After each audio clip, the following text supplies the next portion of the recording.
All right. So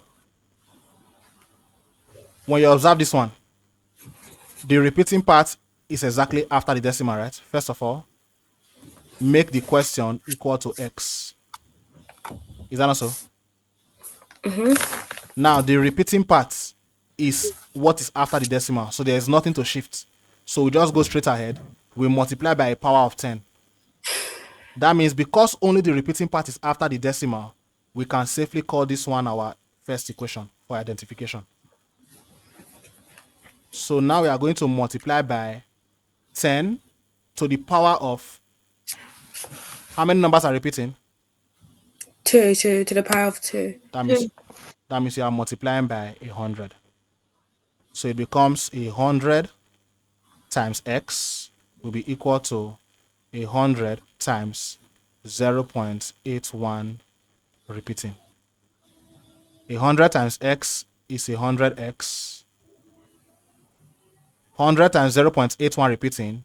Shift one of the repeating patterns to after the decimal. That's 81 points. And then you continue to have repeating patterns after. After multiplying by this power of 10, this is now the second equation, right? Yeah.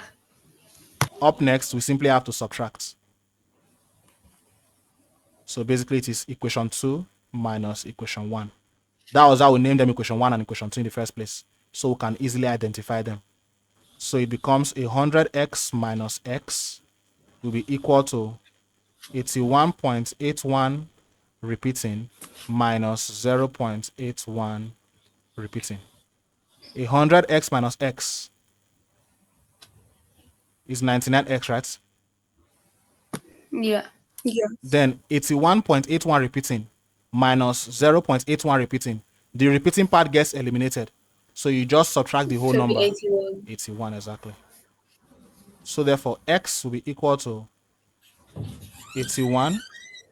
We are dividing both sides by 99, by the way. So let's say 99x divided by 99.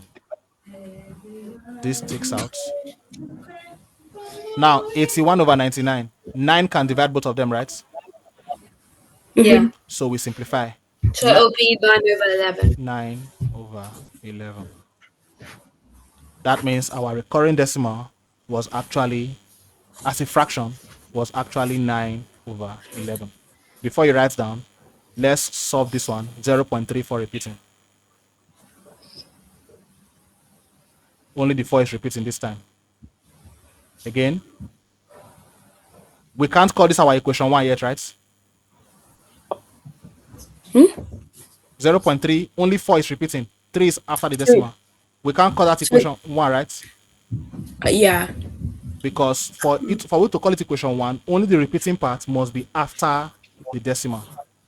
So in this case now, the number that is not repeating is 3. And it is in the 10th position. That means we have to multiply by 10.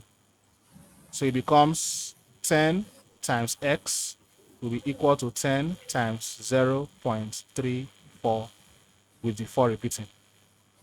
10 times x is 10x. 10 times 0.3 with 4 repeating. Shift the 3 across the decimal, right? Is that not so? Yeah. Yeah. So it becomes 3.4 repeating. Now, this one where only the repeating part is after the decimal, that is what we can safely call our equation 1. So that's always the first step. Check. Ensure only the repeating part is after the decimal. Now we are going to multiply by 10. The power of what? What's the repeating pattern? How many digits are repeating? Only 1. Only 1 To the digit. power of Only 1. 4. So that's 10 to the power Oh, of it's 1. 3, 4, yeah, 1. That means you are multiplying by just 10. We are multiplying equation 1 by 10, by the way. So it becomes 10 times 10x will be equal to 10 times 3.4 repeating. 10 times 10x is 100x, right? And then 10 times 3.4 repeating, what happens is that it shifts that repeating unit over the decimal. So we are going to have 34 and then 4 continues to repeat. This is now, after multiplying by that, this is our equation 2. So now all we simply have to do is subtract equation 2 and equation 1. So it becomes 100x minus 10x equals 34.4 repeating minus 3.4 repeating. 100x minus 10x is 90x. 90x. Oh, sorry. This should be 3.4 repeating, not 34.4 repeating. Oh.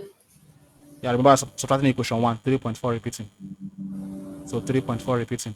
Now when you subtract, the repeating part gets eliminated, right? Yeah. So it is just 34 minus 3, and that's 31. So to get x, we simply divide both sides by 90.